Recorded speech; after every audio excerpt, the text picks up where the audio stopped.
Have you ever walked past one of those fancy schools in Nairobi and just stood there like, Ish, is this a school or the US Embassy? I mean, Range Rover drops, bodyguards at the gate, high walls with electric fences, and a school sign written in some posh British font you can't even pronounce. And you're out here trying to decide whether that 150 in your M-Pesa should go to bundles or supper. Let's not lie to each other. These schools are on another planet. And this video, it's not jokes. We're about to dig into the schools you'll never see on billboards, the real-life Hogwarts of Kenya, where the kids of billionaires, politicians, and diplomats go to be trained, not just to pass exams, but to run the country one day. So buckle up, because what you're about to hear might make you question everything you were taught about hard work. Welcome to Greenstead's International School, a nurturing environment that provides children with a strong foundation for the progression through the British curriculum. Guide them on the journey to adulthood, helping them to achieve personal and academic excellence so they become valuable members of our global community. Priority at St. Andrews is to unlock each child's full potential. From the preparatory school to the college. These places don't even use the word school. They call themselves institutions, academies, or centers of global excellence. And they're hidden in the quiet corners of Nairobi and Nakuru and Nanyuki, where the air smells like money and nobody honks unnecessarily. Ever heard of Peponi House, Brook House, Hillcrest, Greensteads, Gems International, the Banda, ISK, International School of Kenya? Fees. You're looking at 3 to 4 million per year, sometimes more. That doesn't include uniform, optional extras like golf, horse riding in Tigoni, or those bush camping trips in private conservancies. All that money for Class 7. And your cousin back in Shags is still using a chalkboard with holes in it.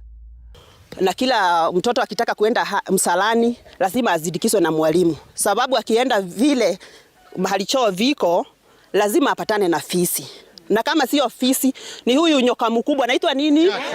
Chatu. But if you think it's just about money, hold up. The real flex is what they're learning in there.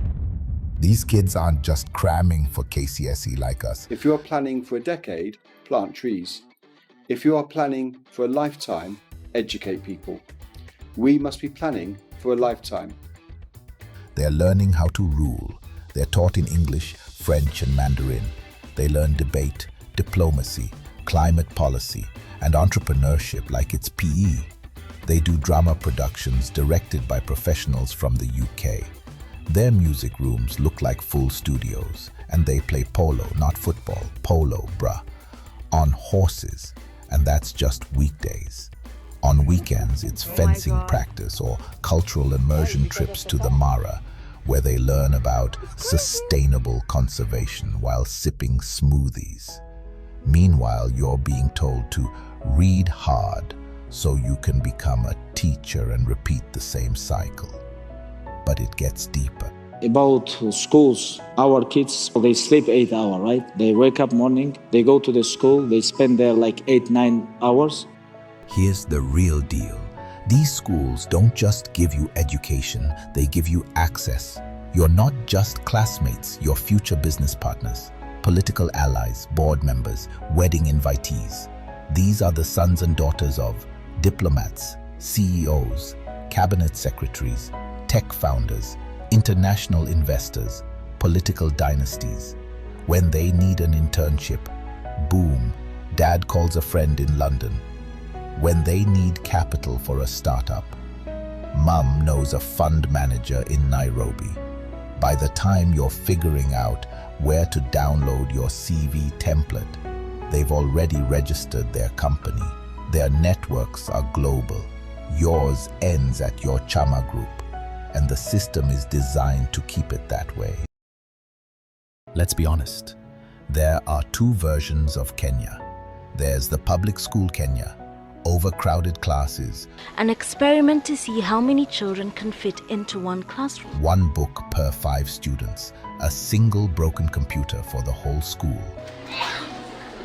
They're crammed into every corner, every nook, each desk occupied by 3 or 4 pupils.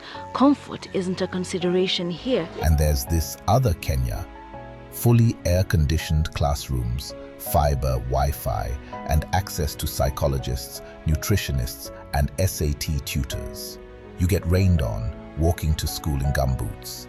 They have school buses with reclining seats and onboard snacks. One student's life is all about survival. The other is being prepared to speak at the UN. How do you rally the board of directors to your side and stave off impending bankruptcy? It's easy to think these elite schools are just about comfort, but they're not. They're factories for power.